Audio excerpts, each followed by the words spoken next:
ನಮಸ್ಕಾರ ವೀಕ್ಷಕರೇ. ನಮ್ಮ ಮನೆಗಳಲ್ಲಿ ಊಟ ಮಾಡುವಾಗ ದೊಡ್ಡೋರ್ ಹೇಳೋ ಮಾತು ಎಷ್ಟ್ ಬೇಕೋ ಅಷ್ಟು ಹಾಕಿಸ್ಕೊಂಡ್ ತಿನ್ನು, ಚಲ್ ಬೇಡ ಅಂತ. ಈ ರೀತಿ ಹೇಳೋಕೆ ಏನ್ ರೀಸನ್ ಅಂತ ಕೇಳಿದ್ರೆ, ಅನ್ನಪೂರ್ಣೇಶ್ವರಿಯನ್ನ ನಾವು ಅಗೌರವವನ್ನ ತೋರಿಸಬಾರ್ದು, ಎಷ್ಟ್ ಬೇಕೋ ಅಷ್ಟು ತಿಂದು ಅದನ್ನ ಖಾಲಿ ಮಾಡ್ಬೇಕು ಅನ್ನೋದು. ಆದ್ರೆ ಇದರ ಹಿಂದೆ ಮತ್ತೊಂದು ರೀಸನ್ ಇದೆ. ನಾವು ಊಟ ಮಾಡಿದ ತಟ್ಟೆಯನ್ನ ನಾವು ಎಂಜಿಲು ಅಂತ ಕರಿತೀವಿ ಅಲ್ವಾ, ಆ ಎಂಜಿಲನ್ನ ಯಾವುದೇ ಕಾರಣಕ್ಕೂ ಬಿಟ್ಟು ಬರಬಾರ್ದಂತೆ. ಬಿಟ್ಟು ಬಂದ್ರೆ ಏನಾಗುತ್ತೆ ಅನ್ನೋದನ್ನ ಪುರಾಣದಲ್ಲಿ ಹೇಳಿರುವಂತೆ ಎಲ್ಲವನ್ನ ತಿಳಿಸ್ತೀನಿ. ಅದರ ಹಿಂದೆ ಬಹಳ ಇಂಟ್ರೆಸ್ಟಿಂಗ್ ಕತೆ ಇದೆ, ನೀವು ಕೇಳಲೇಬೇಕು. ಆದ್ಯಂತ್ ಮೀಡಿಯಾ ಚಾನಲ್ನ ನೀವು ಫಸ್ಟ್ ಟೈಮ್ ನೋಡ್ತಾ ಇದ್ರೆ ಈಗಲೇ ಸಬ್ಸ್ಕ್ರೈಬ್ ಮಾಡ್ಕೊಳ್ಳಿ. ವಿಡಿಯೋಗಳು ಇಷ್ಟ ಆಗ್ತಾ ಇದ್ರೆ ಲೈಕ್ ಮಾಡಿ, ಹಾಗೆ ಶೇರ್ ಮಾಡಿ. ಊಟದ ತಟ್ಟೆಯಲ್ಲಿ ಅನ್ನ ಅಥವಾ ಆಹಾರವನ್ನು ಸ್ವಲ್ಪವೂ ಬಿಡದೆ ಪೂರ್ಣವಾಗಿ ಊಟ ಮಾಡಬೇಕು ಎಂಬುದು ನಮ್ಮ ಭಾರತೀಯ ಸಂಪ್ರದಾಯ ಮತ್ತು ಪುರಾಣಗಳಲ್ಲಿ ಅತ್ಯಂತ ಪ್ರಮುಖವಾದ ನಿಯಮವಾಗಿದೆ. ಅನ್ನಂ ಪರಬ್ರಹ್ಮ ಸ್ವರೂಪಂ ಎಂದು ನಂಬುವ ನಮ್ಮ ಸಂಸ್ಕೃತಿಯಲ್ಲಿ ತಟ್ಟೆಯಲ್ಲಿ ಆಹಾರವನ್ನ ವ್ಯರ್ಥ ಮಾಡೋದನ್ನ ದೊಡ್ಡ ಪಾಪ ಅಂತ ಪರಿಗಣಿಸಲಾಗುತ್ತೆ. ಈ ರೀತಿ ಸುಮ್ನೆ ಹೇಳ್ತಾ ಇಲ್ಲ, ಇದರ ಹಿಂದೆ ಪೌರಾಣಿಕ ಹಿನ್ನೆಲೆ, ಸಂಪ್ರದಾಯ ಹಾಗೆ ವೈಜ್ಞಾನಿಕ ಕಾರಣ ಇದೆ. ಇದು ರಾಮಾಯಣದಲ್ಲಿ ನಡೆದಂತಹ ಘಟನೆ. ರಾಮಾಯಣದ ಪ್ರಕಾರ ಸೀತೆಯ ಹುಡುಕಾಟದ ಸಮಯದಲ್ಲಿ ಹನುಮಂತನು ರಾವಣನ ಅಡಿಗೆ ಮನೆಯನ್ನ ಪ್ರವೇಶ ಮಾಡಿದಾಗ ರಾವಣನ ಎಂಜಿಲು ತಟ್ಟೆಯನ್ನ ನೋಡಿ ಅವನ ಸಾವು ಹತ್ತಿರದಲ್ಲಿದೆ ಎಂದು ಹನುಮಂತನಿಗೆ ಅರ್ಥವಾಯಿತು. ಯಾಕಂದ್ರೆ ರಾವಣ ತನ್ನ ತಟ್ಟೆಯಲ್ಲಿ ಮೊಸರನ್ನ ಹಾಗೆ ಬಿಟ್ಟಿರ್ತಾನೆ. ಈ ರೀತಿ ಊಟದಲ್ಲಿ ಎಂಜಿಲು ಬಿಡುವವರ ಆಯುಸ್ಸು ಕಡಿಮೆಯಾಗ್ತಾ ಹೋಗುತ್ತೆ ಎಂಬ ನಂಬಿಕೆ ಇದೆ. ಬಹುಶಃ ಇದೇ ಕಾರಣಕ್ಕಾಗಿ ನಮ್ಮ ಪೂರ್ವಜರು ಊಟವಾದ ನಂತರ ತಟ್ಟೆಗೆ ನೀರು ಹಾಕಿ ಉಳಿದ ಅನ್ನದ ಕಣಗಳನ್ನ ಮಜ್ಜಿಗೆ ಮಾಡಿಕೊಂಡು ಕಲಸಿ ಕುಡಿದು ಬಿಡ್ತಾ ಇದ್ರು. ಮಹಾಭಾರತದ ಯುದ್ಧ ಮುಗಿದ ನಂತರ ಧರ್ಮರಾಜನು ಭೀಷ್ಮಾಚಾರ್ಯರ ಬಳಿ ರಾಜಧರ್ಮ ಮತ್ತು ಜೀವನ ಧರ್ಮದ ಉಪದೇಶವನ್ನ ಪಡಿತಾನೆ. ಆಗ ಭೀಷ್ಮರು ಊಟದ ನಿಯಮಗಳ ಬಗ್ಗೆ ಹೇಳ್ತಾ, ಯಾವ ತಟ್ಟೆಯಲ್ಲಿ ಅನ್ನವು ಎಂಜಿಲಾಗಿ ಉಳಿಯುತ್ತೋ ಅಥವಾ ಯಾವ ಅನ್ನವನ್ನ ಗೌರವಿಸೋದಿಲ್ವೋ ಆ ಅನ್ನವು ರಾಕ್ಷಸರ ಪಾಲಾಗುತ್ತೆ ಮತ್ತು ಅದನ್ನು ತಿನ್ನುವವರ ಪುಣ್ಯ ಕಡಿಮೆಯಾಗ್ತಾ ಹೋಗುತ್ತೆ ಎಂದು ತಿಳಿಸ್ತಾರೆ. ಇದರ ಜೊತೆ ನಾವು ತಿನ್ನುವ ಪ್ರತಿ ಅನ್ನದ ಅಗಳ ಮೇಲೂ ಅದನ್ನ ತಿನ್ನುವವರ ಹೆಸರು ಬರ್ದಿರುತ್ತೆ ಎಂಬುದು ನಮ್ಮ ಬಹಳ ದೃಢವಾದ ನಂಬಿಕೆ. ತಟ್ಟೆಗೆ ಬಡಿಸಿದ ಆಹಾರವನ್ನ ಪೂರ್ಣವಾಗಿ ಊಟ ಮಾಡೋದು ಪ್ರಕೃತಿ ಮತ್ತು ರೈತನಿಗೆ ನಾವು ಸಲ್ಲಿಸುವ ಕೃತಜ್ಞತೆ. ಬ್ರಹ್ಮ ಪುರಾಣದ ಪ್ರಕಾರ ನಾವು ತಟ್ಟೆಯಲ್ಲಿ ಬಿಡುವ ಪ್ರತಿಯೊಂದು ಅನ್ನದ ಅಗಳು ನಮಗೆ ಮುಂದಿನ ಜನ್ಮದಲ್ಲಿ ಅಷ್ಟೇ ಪ್ರಮಾಣದ ಹಸಿವನ್ನ ಅಥವಾ ಅನ್ನದ ಕೊರತೆಯನ್ನ ಎದುರಿಸುವಂತೆ ಮಾಡುತ್ತಂತೆ. ಪ್ರಕೃತಿ ತನಗೆ ಸಿಕ್ಕ ಗೌರವ ಮತ್ತು ಅಪಮಾನವನ್ನ ನೆನಪಿಟ್ಕೊಂಡು ಮರುಪಾವತಿ ಮಾಡುತ್ತೆ ಎಂಬುದು ಇದರ ಹಿಂದಿನ ಆಶಯವಾಗಿದೆ. ಇನ್ನು ಜ್ಯೋತಿಷ್ಯ ಶಾಸ್ತ್ರ ಹಾಗೆ ವಿದ್ವಾಂಸರ ಪ್ರಕಾರ ತಟ್ಟೆಯಲ್ಲಿ ಆಹಾರವನ್ನ ವ್ಯರ್ಥ ಮಾಡೋದು ಅನ್ನಪೂರ್ಣೇಶ್ವರಿ ಮತ್ತು ಲಕ್ಷ್ಮೀ ದೇವಿಗೆ ಮಾಡುವ ಅಪಮಾನವೆಂದು ಪರಿಗಣಿಸಲಾಗುತ್ತೆ.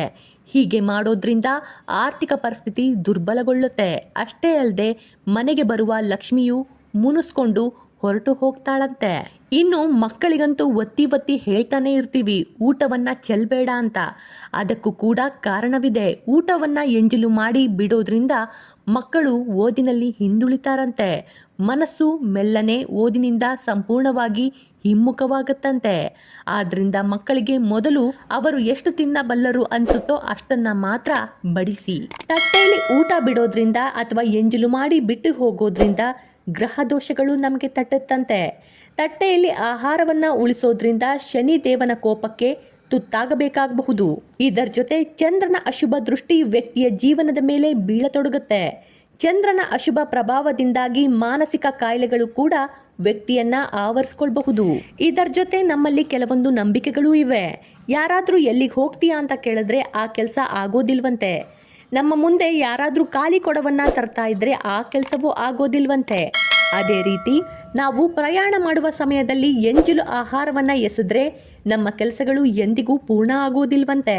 ನಾವು ತಿನ್ನುವ ಆಹಾರವು ನಮ್ಮ ಆಲೋಚನೆ ಮತ್ತು ಕಂಪನಗಳನ್ನ ಹೀರಿಕೊಳ್ಳುತ್ತೆ. ಊಟ ಮಾಡುವಾಗ ನಮ್ಮ ಲಾಲಾರಸವು ನಮ್ಮ ದೇಹದ ಶಕ್ತಿಯನ್ನ ಆ ತಟ್ಟೆಗೆ ವರ್ಗಾವಣೆ ಮಾಡುತ್ತೆ. ಆ ಎಂಜಿಲು ಅನ್ನವನ್ನ ತಟ್ಟೆಯಲ್ಲೇ ಬಿಟ್ಟು ವ್ಯರ್ಥ ಮಾಡಿದ್ರೆ ಅದು ನಕಾರಾತ್ಮಕ ಶಕ್ತಿಗಳನ್ನ ಆಕರ್ಷಣೆ ಮಾಡುತ್ತೆ. ಇದರಿಂದ ಮನೆಯಲ್ಲಿ ಅಶಾಂತಿ ಮತ್ತು ಆರ್ಥಿಕ ನಷ್ಟ ಅಂದ್ರೆ ದಾರಿದ್ರ್ಯ ಉಂಟಾಗುತ್ತೆ ಅಂತಾರೆ ಆಧ್ಯಾತ್ಮಿಕ ಪಂಡಿತರು. ಇನ್ನು ವೈಜ್ಞಾನಿಕ ಮತ್ತು ಆರೋಗ್ಯದ ದೃಷ್ಟಿಕೋನದಿಂದ ಜಗತ್ತಿನಲ್ಲಿ ಕೋಟ್ಯಾಂತರ ಜನರಿಗೆ ಇಂದಿಗೂ ದಿನದ ಒಂದು ಹೊತ್ತಿನ ಕೂಳಿಗೂ ಪರದಾಡುವ ಸ್ಥಿತಿ ಇದೆ. ಅಂಥದ್ರಲ್ಲಿ ಅನ್ನವನ್ನ ತಟ್ಟೆಯಲ್ಲಿ ಬಿಟ್ಟು ವ್ಯರ್ಥ ಮಾಡೋದು ಸಾಮಾಜಿಕ ಅಪರಾಧವಾಗಿದೆ.